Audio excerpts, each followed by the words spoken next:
এই অনুষ্ঠানটি শ্রোতাদের জীবন গল্প ভিত্তিক অনুষ্ঠান। এই অনুষ্ঠানে শ্রোতারা স্বেচ্ছায় নিজেদের জীবনের গল্প বলেন। শ্রোতারা যা এখানে বলেন তা সরজমিনে ইনভেস্টিগেটেড নয়, সুতরাং সেদিক থেকে বিশ্বাস অবিশ্বাস একান্তই আপনার নিজের। সম্পূর্ণ বিনোদনমূলক এই অনুষ্ঠানটি আমাদের ব্যক্তিজীবনে কখনো কখনো শিক্ষণীয় ভূমিকা রাখে। এই অনুষ্ঠানে যারা আসেন স্বেচ্ছায় অংশগ্রহণ করেন। এই অনুষ্ঠানে কনফেস করবার পরে কিংবা জীবন গল্প বলবার পরে তার ব্যক্তি ও সামাজিক জীবনে কোনো বিরূপ প্রভাব পড়লে সেটার জন্য রেডিও কর্তৃপক্ষ দায়ী নয়। জীবন গল্প, জীবন গল্প, জীবন নাটকের চেয়েও নাটকীয়। আসসালামু আলাইকুম প্রিয় দর্শক এবং শ্রোতা। দর্শক বলছে আসলে ইউটিউবে আমাদের এই গল্পটা আপনারা অনেকেই দেখেন সেই অর্থে, এবং শ্রোতা তো আসলে রেডিওর তো শ্রোতাই হয়। তো সপ্তাহান্তে আমি আরজে কিবরিয়া আপনাদের সবাইকে আমন্ত্রণ জানাচ্ছি জীবন গল্পের আরও একটি অনুষ্ঠানে এবং আরও একটি পর্বে। আমি কথা বাড়াবো না, শুরুতেই আমার সঙ্গে যিনি আছেন তার সঙ্গে একটু পরিচিত হব। কি নাম আপনার? মোহাম্মদ বাবু। বয়স কত? বয়স 49। জি বলেন, যেখান থেকে বলতে ইচ্ছে করে। আমাদেরকে বাবু আজকে তার গল্প শুনতে এসছেন। জি। আমার 1997 সালে আমার স্ত্রীর সাথে আমার বিয়ে হয়েছিল। 1997 সালে কি করতেন আপনি ওই সময়টাতে? আমি ওই সময়টায় একজন গাড়ির কন্ট্রাক্টর ছিলাম, বাস কন্ট্রাক্টর। বাস কন্ট্রাক্টর। বিয়েটা কিভাবে হলো, পরিচয় কিভাবে? আমার আব্বা আম্মা করেছে। ও অ্যারেঞ্জ ম্যারেজ? অ্যারেঞ্জমেন্ট।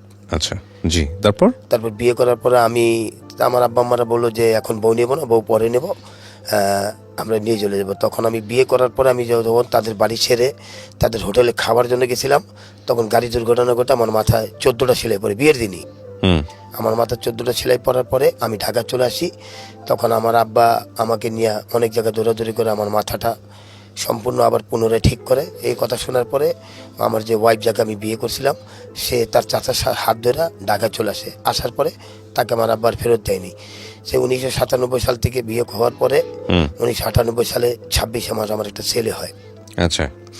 ওই ছেলেটা নিয়ে আমরা খুব ভালো ছিলাম, খুব সুন্দর। 2003 সালে 17 জুন 3 মে আমার একটা কন্যা সন্তান হয়। মাশাআল্লাহ। আমরা খুব সুন্দরভাবে জীবনযাপন করতেছিলাম। আমাদের একটা বাড়িও ছিল, আমরা সব ভাই বোন থাকতাম। হয়তো সেই বাড়িটা প্রভাবশালী মহলদের কারণে হয়তো যে কোনো বসাতেই আমাদের এই বাড়িটা আমরা দিয়ে দিই। দিয়ে আমরা এখন অন্য জায়গায় গিয়ে থাকি সব ভাই বোন। আমি সবার বড়, আমরা 5 ভাই 3 বোন, সবার বড় আমি। জি। তারপরে আমার ওখান থেকেই 2018 সালে 30 মে 20 মে 30 রমজান আমার স্ত্রী আমারে না জানায়া আমি যে বাড়িতে ভাড়া থাকতাম সেই বাড়ির ম্যানেজারের সাথে 2017 সাল তার সাথে মনে করে একটা সম্পর্ক করে আর কি। সেটা আপনি কিছুই জানতেন না? আমি কিছুই জানতাম না, আগাগোড়া কিছু জানতেন না? কিছু জানতাম না। আমি গাড়ি চালাই। বিয়ের কত বছর পরের ঘটনা এটা?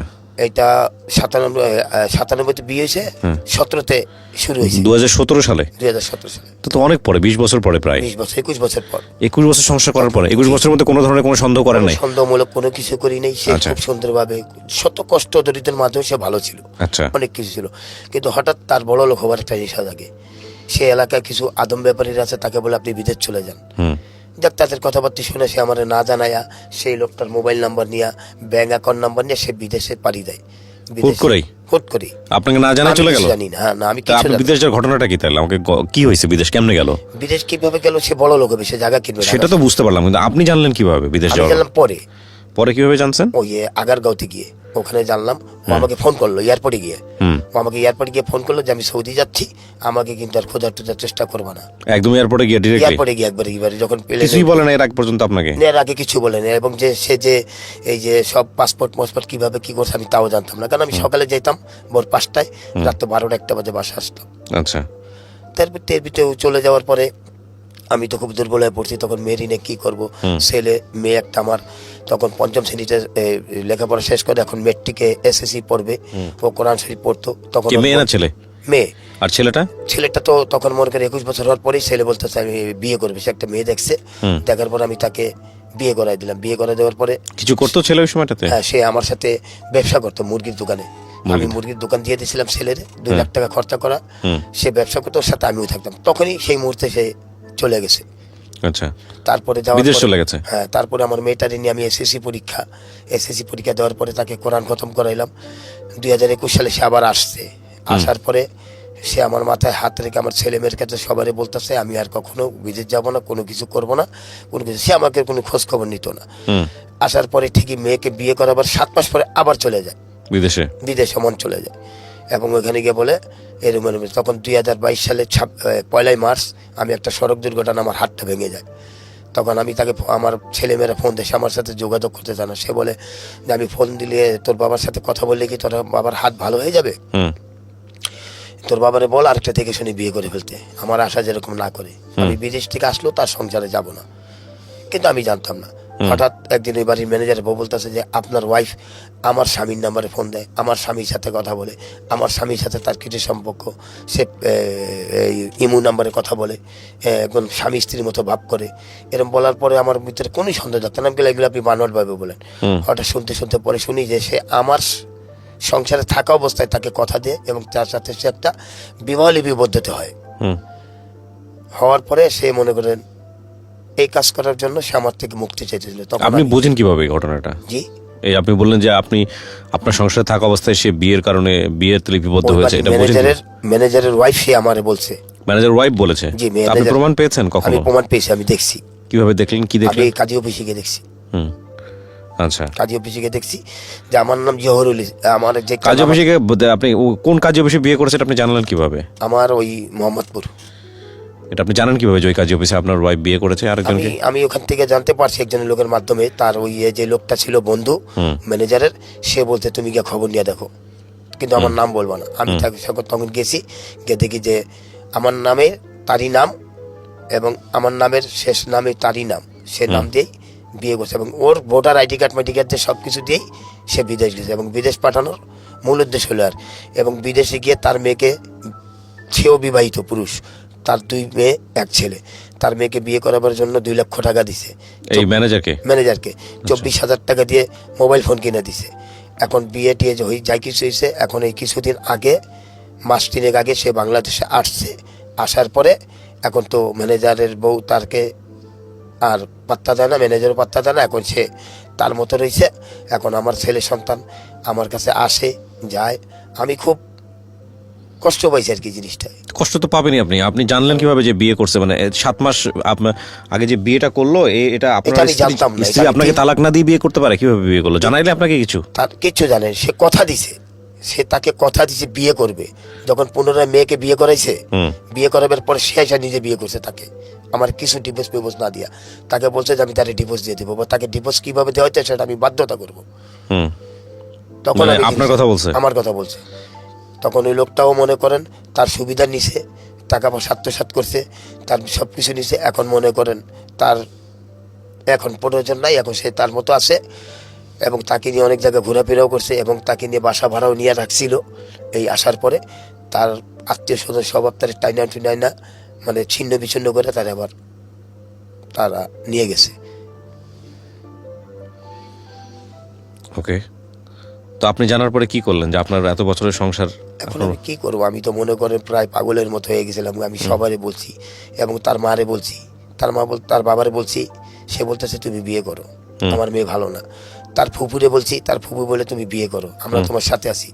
তার চাচুরে বলছি, তার চাচু বলে তোমার বিয়ে করা লাগলে আমরা যাব। এবং মেয়ে তার বাবা বলতেছে আমি তোমাকে, যদি তুমি দাঁড়িয়ে বিয়ে করো তাহলে আমি বিয়ে না কাবির নাম আমি সই দেবো। আমার মেয়ে ভালো না, আমার মেয়ের কথা। আপনি এর আগে আপনার সাবেক স্ত্রীর সঙ্গে কথা বলেন না যে তুমি তাকে বিয়ে করছো কিনা? তো আমার সাথে কথা বলতে ইচ্ছুক না, সে তো আমার কথাই বলবে না। কথাই বলবে না, সে তো আমার ফোনেই ধরবে না, সে আমার সাথে কথাও বলবে না। সে আমার কথা যদি হ্যালো যদি বলি তো মোবাইলটা কেটে দেয়। তারপর সে আমার মোবাইলটা কেটে দেয়, আমার সাথে কথা বলবে না। সে এখন মনে করেন ওই বাড়ি করার নিশা ছিল, ছেলেরে বড় লোক করে দিব, ছেলেরে দোকান করে দিবে। এখন ছেলেরও কিছু করতে পারে নাই। মেয়েটারে বিয়ে দিছি, মেয়ের ঘরে একটা মেয়ে হয়েছে মাশাল্লাহ, মেয়ের বয়স 14 মাস, নাতির বয়স। আর ছেলের ঘরে যে একটা মেয়ে হয়েছে তার বয়স 15 বছর চলতেছে। এখন তারা তাদের সংসার নিয়ে ব্যস্ত, তারা তার সংসার নিয়ে, ছেলে সংসার নিয়ে ছেলে ব্যস্ত, মেয়ের সংসার নিয়ে মেয়ে ব্যস্ত। এখন আমার তারা বিয়ে টিয়ে করাই দিছে, বিগত 7 মাস হলো বিয়ে করে আমার সংসার ধরাই দিছে। আমি পেশায় একজন গাড়ির চালক, ড্রাইভার। আপনি এখনো গাড়ি চালাই যাচ্ছেন? আমি গাড়ি চালাই। কত বছর ধরে গাড়ি চালান? আমি 1986 সাল থেকে পরিবহন সেক্টরে আছিলাম, হেল্পারি করছি, কন্ডাক্টারি করছি। আমার 39 বছর বয়স হয়ে গেছে পরিবহনে এখন পর্যন্ত। আমি গাড়ি চালাচ্ছি প্রায় 27 বছর হয়ে গেছে। এর ভিতরে আমি বহুত হেল্পারি কন্ডাক্টারি সব কিছু করছি, কোনো টেকনিশিয়ানে না। ওই বাস চালাই, এখন ওই বাস জগতে আছি, বাসের ভিতরেই থাকি এখন বাসা নিয়ে থাকি। তো এই যে হুট করে যখন শুনলেন যে আপনার ওয়াইফ বিয়ে করে ফেলছে অন্য কাউকে, তখন কেমন লাগছে আপনার এটা শোনার পর? আমার কাছে ভাই খুবই খারাপ লাগছে। আমি তখনও বিশ্বাস করতে পারিনি যে সে বিয়ে করতে পারে না। আমি থাকা অবস্থা কেন আমি বলতেছে তুমি গিয়ে থাকো, তোমার নামই তো নাই, তোমার যে নাম সে নাম ওরে দিছে, ওর নাম আর তোমার নাম একই নাম, তোমার নামের শেষে যেই নাম ওর নাম ওই একই নাম, ওই নাম দিয়ে তারে করে বিয়ে করছে এবং তার সব কিছু সে হাতায় নিছে।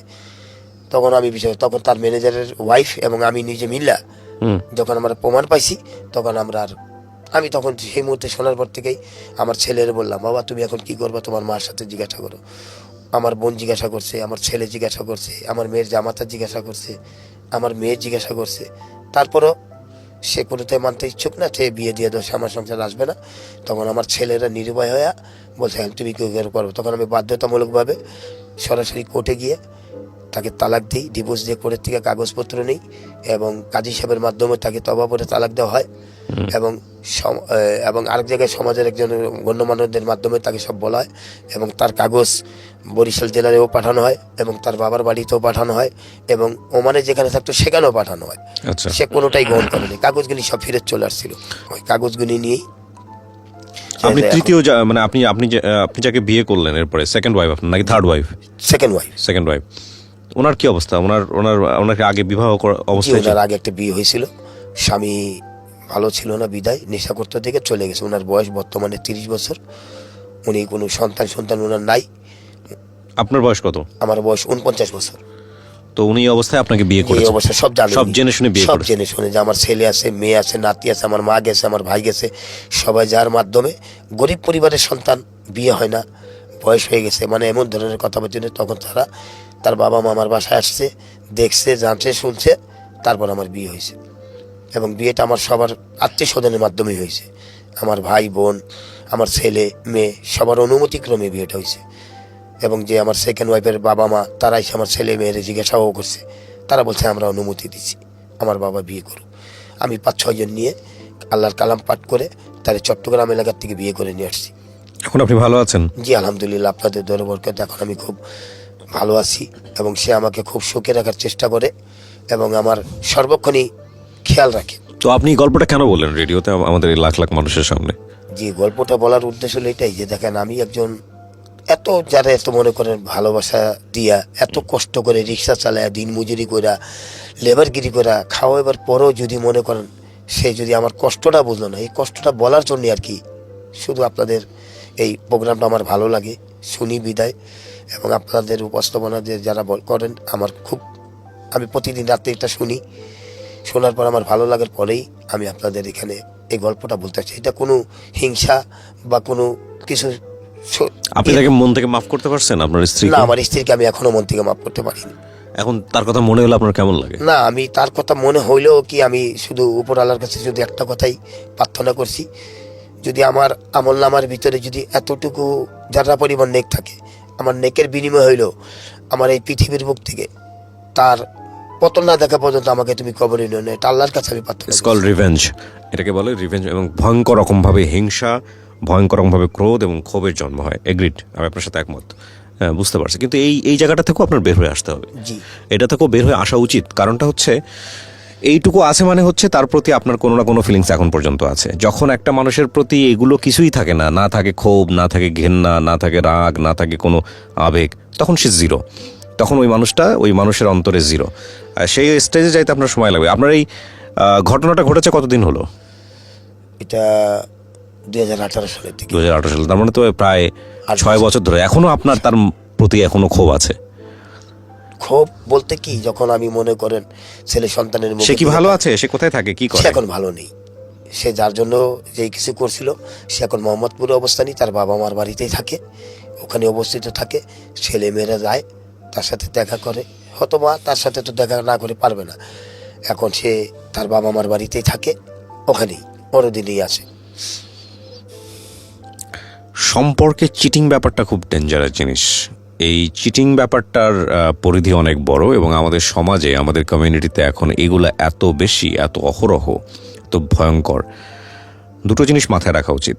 চিটিং লেভেলটা আসলে কি, মানে আমি বলছি না হাজব্যান্ডের পক্ষ থেকে, আমি বলছি ওয়াইফের পক্ষ থেকে। যদি বিষয়টা এরকম হয় যে আমি সংসারই করব না, সেটা যেই ভাবুক না কেন, হাজব্যান্ড হোক বা ওয়াইফ হোক, এবং সেখানে যদি এমন হয় যে কোনো একটা অল্টারনেটিভ তৈরি হয়ে গেছে এবং সেটা এমন অবস্থা দাঁড়িয়েছে যে ওয়াইফের মুখোমুখি কিংবা হাজব্যান্ডের মুখোমুখি, এবং বিষয়টা এমন যে না, এই মানুষটা আমার লাইফে থাকলে আমি আমার হাজব্যান্ডকে নিতে পারবো না, এই মানুষটা আমার লাইফে থাকলে আমি আমার ওয়াইফকে রিসিভ করতে পারবো না, বিষয়টা এরকম ফিলিংসের জায়গা থেকে যদি এরকম হয়, তাহলে স্পষ্টভাবে সংসারটা শেষ করে দেওয়া উচিত। শেষ করে দিয়ে খুব সুন্দরভাবে সেখান থেকে বিদায় নেওয়া উচিত। এছাড়া এই ধরনের সম্পর্ক যে কোনো লেভেলে চর্চা করা মানেটা হচ্ছে দিন শেষে মাথায় রাখতে হবে যে সংসারটা আপনার জন্য কতটুকু গুরুত্বপূর্ণ। এটা জানাজানি হলে বা এটা যদি সামনে চলে আসে, এটা যদি কোনোভাবে আপনার হাজব্যান্ড কিংবা আপনার ওয়াইফ জেনে ফেলে, তাহলে সংসারটা টিকবে না, নিশ্চিতভাবেই টিকবে না। এবং টিকলেও পরবর্তীতে আপনি কোনোদিন তার সামনের মাথা তুলে দাঁড়াতে পারবেন না, এবং সংসারের কোনো অবস্থাতে আপনার ভালো থাকার কোনো সুযোগ থাকবে না ওই মানুষের কাছে। এখন সেটা আপনি সেই রিস্কটুকুকে আপনি নেবেন। যদি সেই রিস্কটুকু আপনি না নেন, তাহলে ডেফিনেটলি আপনার এই ধরনের সম্পর্কে যাওয়া উচিত নয়। প্রথম কথা হচ্ছে এইটা। আর 2 নম্বর হচ্ছে যেটা, যে আপনি যদি রিলিজিয়াস অ্যাঙ্গেলে চিন্তা করেন, তাহলে এগুলো তো চিন্তাই করা উচিত না, সম্পর্কের জায়গা থেকে এগুলো চিন্তাই করা উচিত না। চাচা, আমার মনে হয় যে আপনি আমার চেয়ে বয়সে বড়ই হবেন, সো আমি আপনাকে এভাবে অ্যাড্রেস করলাম। আপনি যে গল্পটা এখানে বলতে আসছেন, প্রথমত হচ্ছে আপনি ভালো আছেন, আপনি এখন বিয়ে শাদী করে যাকে নিয়ে আছেন ভালো আছেন, আপনি মন থেকে তাকে ক্ষমা করে দেন। যে যেরকম কর্ম করবে সেই সেরকম ফল পাবে, এটাই নিয়ম, তাই না? কিছু মানুষ অপরাধ করে দোষ পায়, কিছু মানুষ অপরাধ না করেও পায়, হয়তো তার মধ্যে আল্লাহ কোনো ভালো কিছু রেখেছেন। আপনি যে গল্পটা এখানে বললেন সেটা একপাক্ষিক বলা, কারণ একপাক্ষিক বলে সবসময় সত্য কথা বলে না। তো সেই জায়গা থেকে জি, আমি এখানে কোনো মিথ্যার প্রবচনা করিনি এবং আমরা বিশ্বাস করি, কিন্তু আপনার এই গল্প থেকে আমরা কোনো কিছুই বলবো না যে কোনটা এভিডেন্ট। উনি ওনার নাম পরিচয় গোপন রেখে এখানে গল্পটা বলেছেন। আমরা শুধু বলতে চাই, প্রিয় দর্শক এবং শ্রোতা যারা এটা শুনলেন, যে অবশ্যই সংসার জীবনে যে কোনো ধরনের চিটিং করার আগে সংসারটাকে শেষ করবেন কি করবেন না এটা চিন্তা করে তারপরে আগানো ভালো। হ্যাঁ, যদি মনে হয় যে সংসারটা শেষ হয়ে যাবে এটা জানলে, তাহলে এই সাময়িক উন্মাদনা, সাময়িক ফ্যান্টাসি, এটাকে জীবনে প্রাধান্য দিয়ে সংসারটা শেষ করা যে কত বড় বোকামি, যারা শেষ করেছেন তারাই কেবল জানেন। প্রিয় শ্রোতা, আমরা এই জায়গাটায় ছোট্ট একটা বিরতি নেব এবং বিরতির পর আবারও ফিরে আসবো জীবন গল্পে। যাওয়ার আগে আপনাদেরকে বলতে চাই, ঢাকা FM এর আরও একটি ইউটিউব চ্যানেল, যেখানে আপনারা জীবন গল্প এবং সিক্রেটস অনুষ্ঠানের ভিডিওগুলো দেখতে পারবেন। আমাদের এই চ্যানেলটি আপনারা সাবস্ক্রাইব করুন। আমাদের চ্যানেলটির ঠিকানা হচ্ছে www.youtube.com/ilovedhakafm, ILOVE love DHAKAFM। চ্যানেলটিতে গিয়ে আপনারা সাবস্ক্রাইব করুন। আমার এই অনুষ্ঠানগুলোতে যদি আপনি অংশগ্রহণ করতে চান, আমাদেরকে ফোন করবেন। আমাদের ফোন নাম্বারটি হচ্ছে 09611904904। আমি আবারও বলছি 09611904904। ওকে, ছোট্ট একটা বিরতি। জীবন গল্প, জীবন গল্প, জীবন নাটকের চেয়েও নাটকীয়। Welcome back once again. প্রিয় শ্রোতা, আপনারা শুনছেন জীবন গল্প। আমি আরজে কিবরিয়া আপনার সঙ্গে রয়েছি। আমার এই অনুষ্ঠানগুলোতে যদি আপনি অংশগ্রহণ করতে চান, আমাদেরকে ফোন করবেন। আমাদের ফোন নাম্বারটি হচ্ছে 09611904904। আমি আবারও বলছি 09611904904। ওকে, আপনার নামটা একটু বলেন প্রথমে। আসসালামু আলাইকুম ওয়ালাইকুম আসসালাম ওয়া রাহমাতুল্লাহি ওয়া রাহমাতুল্লাহ। বারাকাতুহু। আমার নাম মোহাম্মদ শাহজাহান ইসলাম লিটন। লিটন ভাই, বয়স কত আপনার? বয়স 32। 32। শুরু করেন, আপনি বলেন যেখান থেকে বলতে ইচ্ছে করে। তো জীবন গল্পটা আসলে আপনার জীবন গল্প শোনা হয়, তো শুনতে শুনতে অনেক দিন যাবতীয় আপনার জীবন গল্প শুনি আমি। তো মনে করেন যে একটা সময় আমারও ভিতরে চিন্তা ভাবনা আসলো যে আমারও তো জীবন গল্প আছে, তো আমিও আমার জীবন গল্পটা হয়তোবা যদি আপনার কাছে আইসা বলতে পারি। জি, শুরু করুন, আমি শুনবো। হ্যাঁ, এখন আমার জীবন গল্প মনে হয় যে সর্বপ্রথম থেকে আমি ছোটবেলার থেকে আমি শুরু করি। তো আমার বাপ ছোটবেলায় মারা গেছেন। তো যখন আমার 2.5 থেকে 3 বছর বয়স, তখন আমি বাপ মারা গেছেন, বোনটা 9 মাসের পেটে ছিল আর কি। আচ্ছা। তখন বাপ মারা যাওয়ার পরে মনে হয় যে একটা সময় অনেক কষ্ট হয়ে বড় হয়েছি ছোট থেকে। যখন নাকি আমার বয়স মোটামুটি 8-9 বছর বয়স, তখন থেকে আর কি মানুষের বাসায় কাজ করতে হয়েছে, হোটেলে কাজ করছি। তো এরকমভাবে কাজ করতে করতে দেখা গেছে যে একটা সময় আমি ঢাকা চলে আসি। ঢাকা আসার পরে গার্মেন্টসে চাকরিতে আর কি। লেখাপড়া করেন নাই তার মানে? না, লেখাপড়া অল্প কিছু করছি আর কি। এই বাড়ি থাকাকালীন যখন ওই কাজও করতাম মানুষের বাসায়, হোটেলেও কাজ করছি, মানুষের বাসায়ও কাজ করতে করতে ফাঁকে ফাঁকে কিছু পড়ছি আর কি। ক্লাস 5 পর্যন্ত পড়ছি। ক্লাস 5 পড়ার পর আর পড়তে পারিনি। সংসার, মা তো বিয়ে বসে নাই, মা আমাদেরকেও দেখছে। ওই সংসারে একটু অভাব ছিল, অনেক কষ্ট করে আর কি অভাব। আমার জীবনে আমি অনেক কষ্টের কথা এখন মনে করলে আমার এখানে আমি ঠিক থাকতে পারবো না। যেমন ভাত, মনে করেন যে এমনও দিন গেছেন যে ভাত সারাদিনে একবারও খাইতে পাইনি, ভাত খাইতে পাইনি। মা আমার বোনকে আমাকে একটা রুটি আনে, রুটিটা দুইজনে ভাগ করে খাইছি। অনেক রাত ভাত না খেয়েই ঘুমিয়েছিলাম। তখন চিন্তা করতেছি আমি তো ছোট মানুষ, আমার তো একটা কিছু করতে লাগবে। আমার মাও তো কত কাজ করবে মানুষের বাড়িতে, তখনকার কাজ করলে হয়তো বা হাফ কেজি 3 পোয়া চাল দিত, নয় সামথিং কিছু টাকা দিত আর কি। তো এইভাবে আমাদের সংসারটা চলতো। তারপরে একটা সময় আমার মা আমাকে মানুষের বাসায় কাজে ঢুকাই দিছে। তো ওইখান থেকেও মনে হয় যে কাজ করতাম, মানুষের গরু মহিষ চড়াতাম। একটা সময় মহিষ চড়াইতে যেয়ে মহিষের পিঠের উপরে থেকে আমি পড়ে গেছি। পড়ে যায় অনেক আমার কষ্ট হয়েছিল, নিঃশ্বাসটা কেমন জানি বন্ধ হয়ে গেছিল। তারপর বললাম যে মা আমি এই কাজ করব না, আমি অন্য কাজ করি। তো মা বলে পরে আমি ওই হোটেলে ঢুকলাম। হোটেলে মনে হয় যে পানি আগায় দিচ্ছি, প্লেট এগুলো ধোয়া পালা করি। তারপর হোটেলেও করলাম অনেকদিন, করার পরে দেখি আমাদের এলাকা থেকে অনেকে ঢাকা শহরে আসছেন, ঢাকায়। পরে আমিও ঢাকায় চলে আসছি। ঢাকায় এসে গার্মেন্টসে, তখন গার্মেন্টসের চাকরি মনে হয় যে বয়স কম ছিল আমার, অনেক বয়স কম, 14 কিংবা 15 বছর বয়স এরকম হবে আর কি। যখন ঢাকা আসি, তখন ঢাকা আসার পরে গার্মেন্টসে চাকরি নিলাম। চাকরি নেওয়ার পরে তখন তো বয়সের এত করেনি। চাকরি নেওয়ার পরে চাকরি করছি অনেকদিন, করার পরে মোটামুটি খুব ভালো একটা অবস্থায় আসতেছে আমার। বাড়িতে আমি আমার খাউন খরচার টাকাটা রাখে আমি সমস্ত টাকা পাঠিয়ে দিতাম।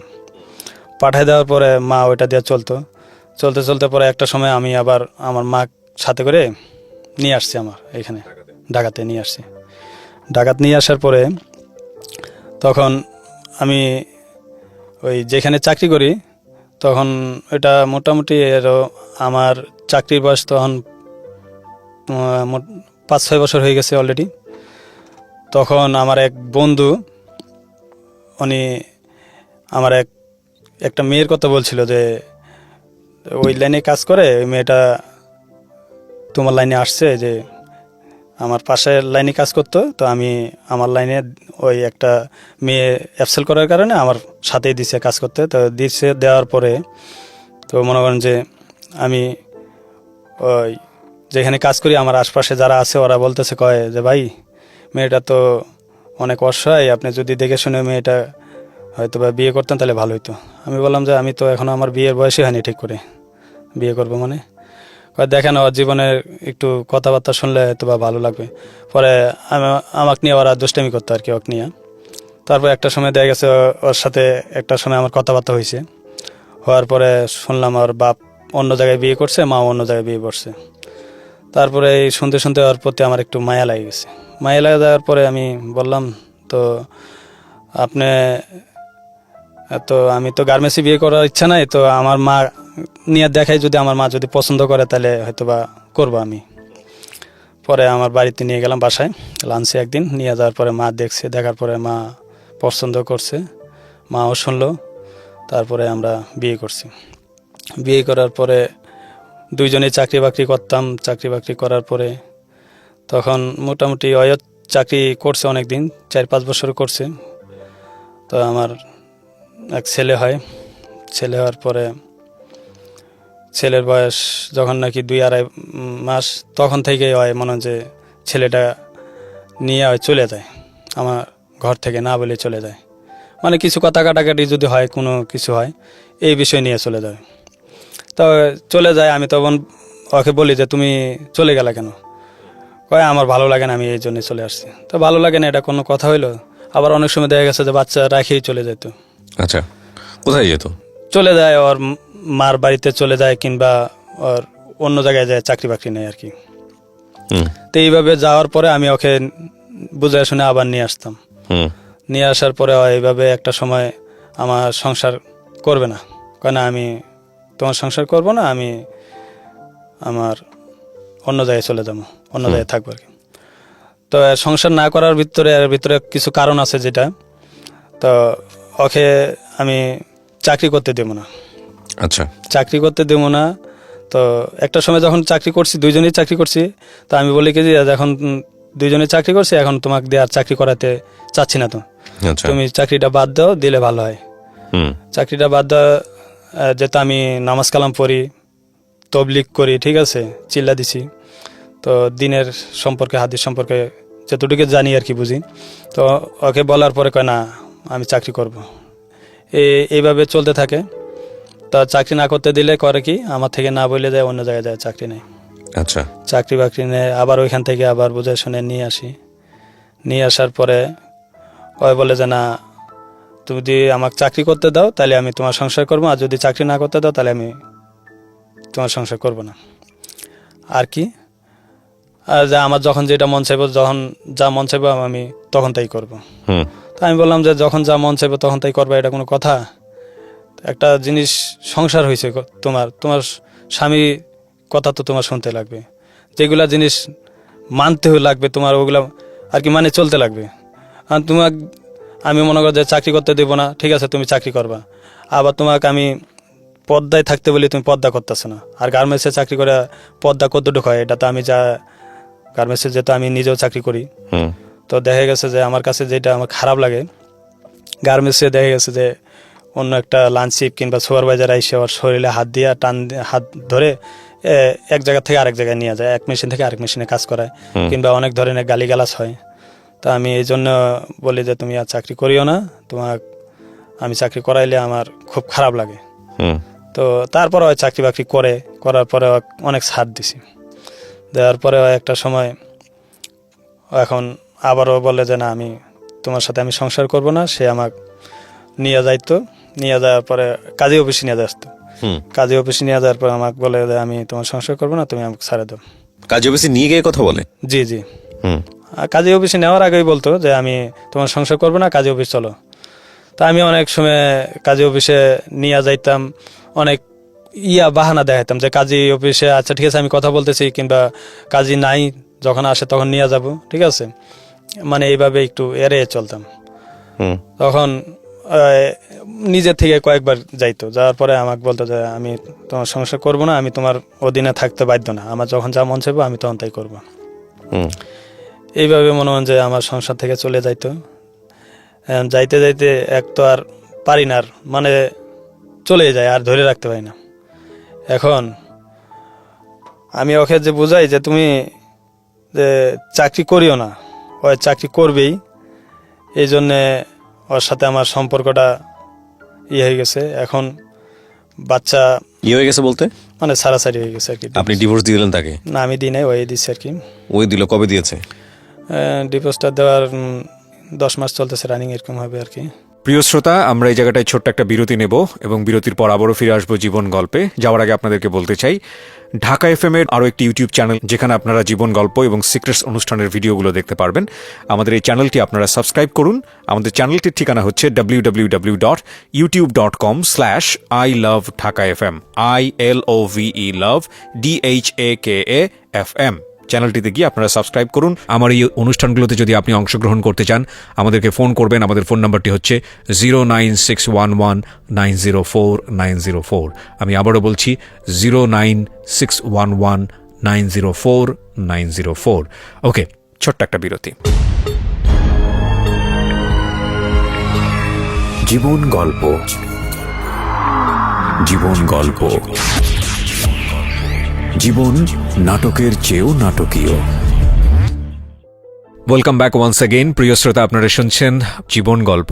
আমি আরজে কিবরিয়া আপনার সঙ্গে রয়েছি। আমার এই অনুষ্ঠানগুলোতে যদি আপনি অংশগ্রহণ করতে চান, আমাদেরকে ফোন করবেন। আমাদের ফোন নাম্বারটি হচ্ছে 09611904904। আমি আবারও বলছি 09611904904।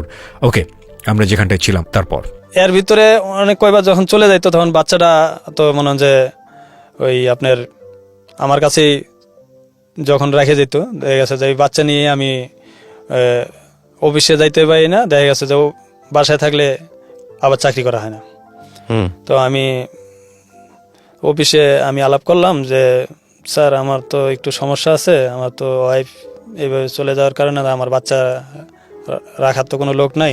হুম তো আমার মা যে আছে একজন বয়স্ক, উনি তো বাড়িতে থাকে, ওনার তো নিজেই দেখশন করতে পারে না ঠিক করে, হার্টের সমস্যা, ডায়াবেটিসের সমস্যা। হুম তখন যেহেতু বাচ্চাটা আমার এখানেই আছে, তখন বাচ্চাটা যদি রাখার ব্যবস্থা করে দিতেন হয়তো বা ভালো হতো। বলে কি দেখো তুমি গার্মেন্টসে তো কোনো ছেলেরা বাচ্চা রাখে না। হুম তারপরে আমি বলার পরে আমার জিনিসটা একটু দেখছি, আমার দিকটা বিবেচনা করে দেখার পরে আমি যেহেতু স্যাম্পলে চাকরি করি আর কি, হুম তো লাইনে মেয়েরা দেখা গেছে যে এক ফ্লোরে প্রায় 1500-1800 মেয়েরা থাকে, তার ভিতরে মনে হয় যে প্রতি লাইনেই 2-3-4 জন করে আর কি সিরিয়াল দিয়ে রাখছে বাচ্চা রাখার জন্য। আচ্ছা ওরাই তো পাচ্ছে না, তুমি কীভাবে রাখবো? তো আমি বললাম যে আমারটা একটু রাখার ব্যবস্থা করে দেন। পরে ওনারা আর কি আমার বাচ্চাটা রাখার ব্যবস্থা করে দিছে।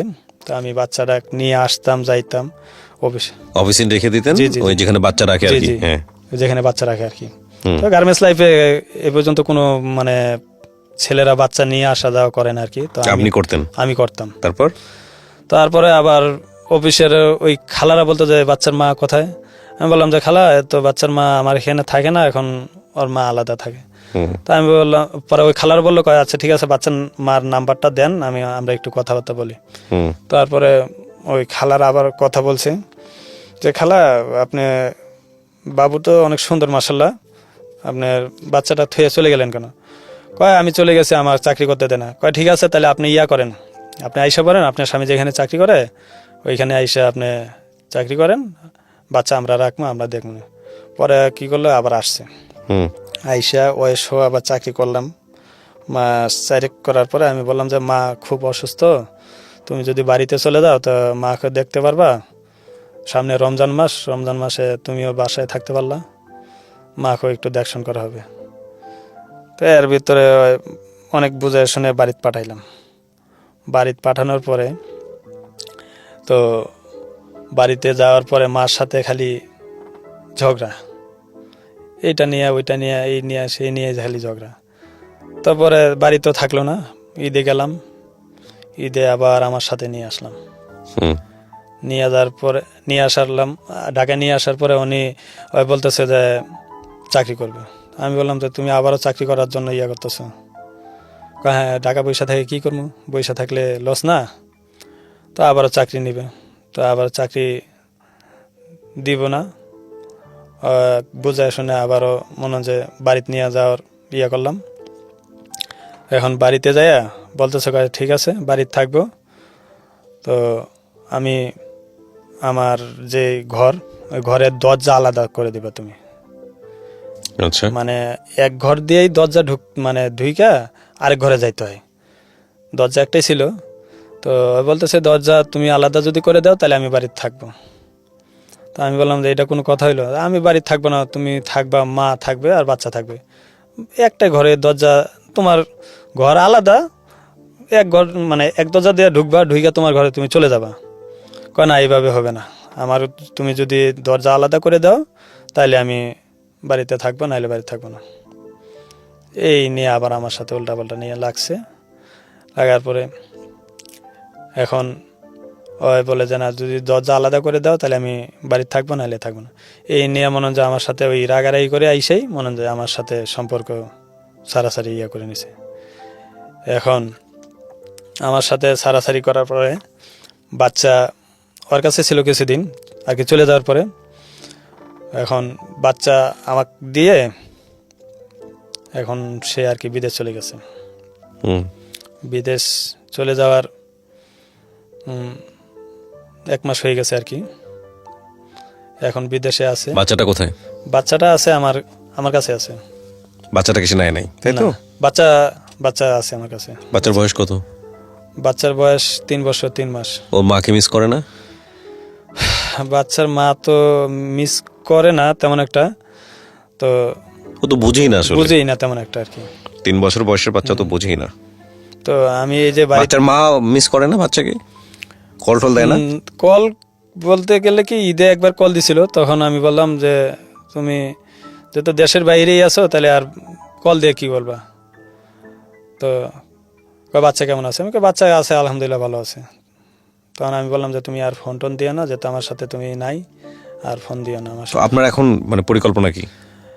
আমার পরিকল্পনা তো মনে হয় যে বাচ্চাটাকে মানুষ করার, বাচ্চাটা মানুষ করে এখন মানুষের মতন মানুষ করা, এই পরিকল্পনা। তো আপনি শুধুমাত্র কাজ করতে চাই এই কারণে তাকে ডিভোর্স কেন দিলেন?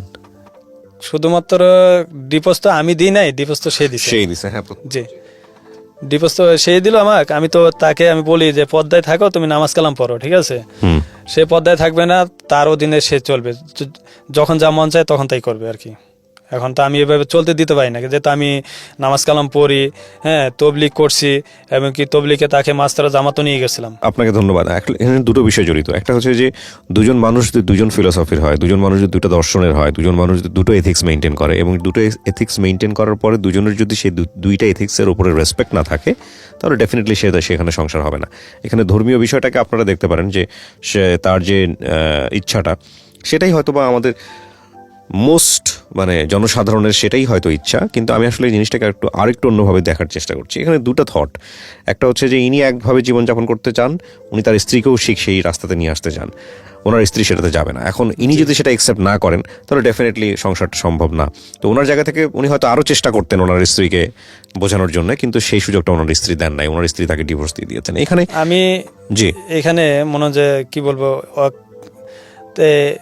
অনেক দিন যাবত একবার না, মোটামুটি প্রায় 15 থেকে 20 বার গেছে আমার সংসার থেকে চলে যেত। আপনি কি, উনি যদি ডিভোর্স না দিত আপনি কি চেষ্টা করতেন আরো তাকে বোঝানোর জন্য? হ্যাঁ হ্যাঁ, অবশ্যই করতাম। আমি তো এই পর্যন্ত না হলো 15-20 বার তাকে আমি নিয়ে আসছি। ডিভোর্সের পরে? না না, ডিভোর্সের পরে না, মানে ডিভোর্সের ডিভোর্সের আগে, মানে চলে যাইতো অন্য জায়গায়, যায় চাকরি বাকরি নিত, ঠিক আছে। চাকরি নেওয়ার পরে ওইখান থেকে বুঝে শুনে নিয়ে আসতাম, তা ওর বাড়িতেও চলে যাইতো আর কি। এগুলো এখন আমাদের বর্তমান সমাজের অনেক বড় একটা সমস্যা। আপনাকে অনেক ধন্যবাদ। আসলে এগুলো নিয়ে জাজমেন্টাল কোনো বক্তব্য দেওয়াটা আমার ইচ্ছা না। তবে একটা জিনিস যে আসলে এখানে শিক্ষণীয় বিষয়টা কি, একটা হচ্ছে যে আপনার স্ত্রী তার জায়গা থেকে তিনি যদি থাকতে না চান, তিনি এক অর্থে সঠিক সিদ্ধান্ত নিয়েছেন, ঠিক আছে। তিনি থাকতে চান না, তিনি চলে গেছেন, এবং আমার মনে হয় সেটা আপনার জন্য ভালো হয়েছে। আপনি গল্পটা কেন আজকে রেডিওতে বললেন? রেডিওতে আজকে বলার উদ্দেশ্য এটাই যে এটা আমার লাইফে, আমি জীবনে যে বড় ধাক্কা খাইছি, আমি এই ধাক্কাটা আমি যে কিভাবে কাটিয়ে উঠছি। আপনার এই যে ধর্মীয় ভাবে যে আপনার যে চিন্তাধারাটা, এটা কি বিয়ের আগে ছিল নাকি বিয়ের পরে? এটা বিয়ের আগে থেকে আমি নামাজ কালাম পড়তাম, কিন্তু বিয়ের পরে বড়টা চেঞ্জ হয়েছে। পরে মনে যায় দেখা গেছে যে একটা সময় দেখা গেছে বন্ধু বান্ধব নিয়ে বাড়িতে ঘরে আসতো, আড্ডা হয়তো বা দিতাম, তেমন কিছু আমার কাছে মনে হইতো না। তখন নাকি আমি তবলিগে গেলাম, তবলিগে চিল্লা দিলাম, তারপরে মাকে নিয়ে গেছি মাস্টার জামাতে, ওকেও নিয়ে গেলাম। তখন আস্তে আস্তে আমার জিনিসটা আমার ভিতরে আসছে, আসার পরে মনে হয় যে পাঞ্জাবি পায়জামা পড়তেছি। বুঝতে পেরেছি আপনার এই চেঞ্জেসগুলো উনি হয়তো অ্যাকসেপ্ট করতে পারেননি। হ্যাঁ। প্রিয় দর্শক এবং শ্রোতা, আমাদের গল্পটা আসলে এখানে মূল জায়গাটাই হচ্ছে একটা জায়গাটা যে চেঞ্জেস, দুটো মানুষ, দুটো দর্শনের মানুষ যদি একসঙ্গে থাকেন এবং সেই চেঞ্জেসগুলো যদি দুই জায়গা থেকে মিউচুয়াল রেসপেক্টের মধ্যে না থাকে, তাহলে সেখানে একসঙ্গে থাকা খুবই মুশকিল। অনেক ভালো থাকুন। আজকের মতো এখানে শেষ করছি। শুভরাত্রি। জীবন গল্প, জীবন গল্প, জীবন নাটকের চেয়েও নাটকীয়।